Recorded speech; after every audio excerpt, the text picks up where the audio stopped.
So why is breathwork so powerful? I want you to imagine that thoughts are stored in the mind and emotions are stored in the body.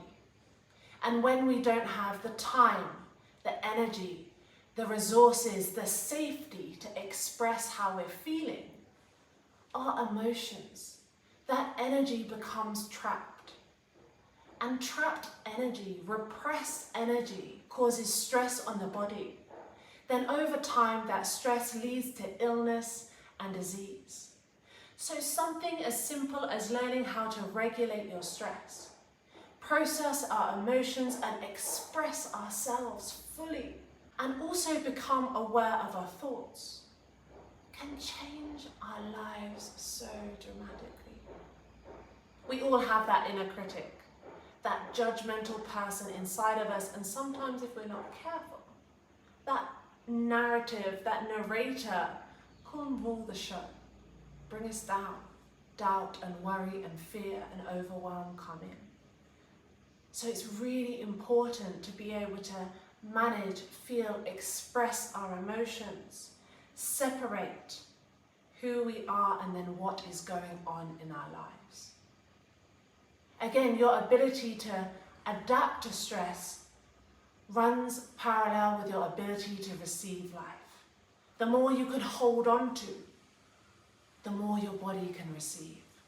We need to stop thinking that the mind and body are separate. They are one and they both have influence over one another. We need to learn to feel safe in our bodies instead of detaching, repressing, pushing things down or numbing out. Because on the exterior, that can seem like we're dealing with things. I'm fine. I've got it all under control. But internally, that inner landscape, that inner dialogue, is two separate things. We need to learn to connect, to align our energy and live from a place of authenticity. Let's face it, feelings are hard, especially when we can't communicate or articulate them or don't feel safe to communicate them. This has been one of my biggest challenges and things that I've really had to learn through my life, the power of communicating your feelings. Sometimes your feelings are so scary and overwhelming, we just want to shut them out to quiet down the noise. But the more we're able to express, to feel safety through expression, to understand our emotions, and to separate them and realizing this energy moving through us, the more safe we feel in our body. The more our inner and outer world is aligned.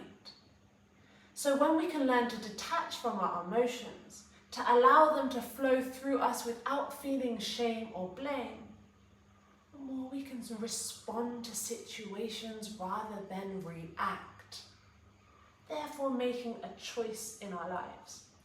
And that is the most important thing, is the respond rather than react.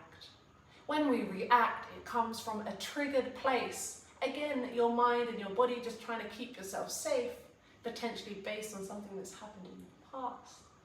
But when we learn to regulate through the emotion, allow it to flow through, express it, we create a pause, a gap, and then we can choose to respond to life.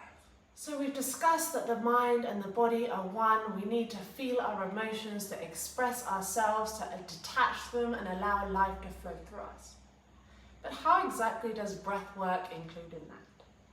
Your breath is the bridge between your mind and body. It's how you create life, energy, and let go of life and energy through your body. You think about it, every inhale is life, and every exhale is a release. When you enter the world, you take your first breath, and when you leave the world, you take your last. Your breath is with you in every moment, guiding you throughout your whole life. So we can learn to listen, to become aware, and to use the breath to help us come back to the body, to let go of stored emotions and learn to live in the power of the present moment. And that's all that exists. The present moment is where the magic of life is happening.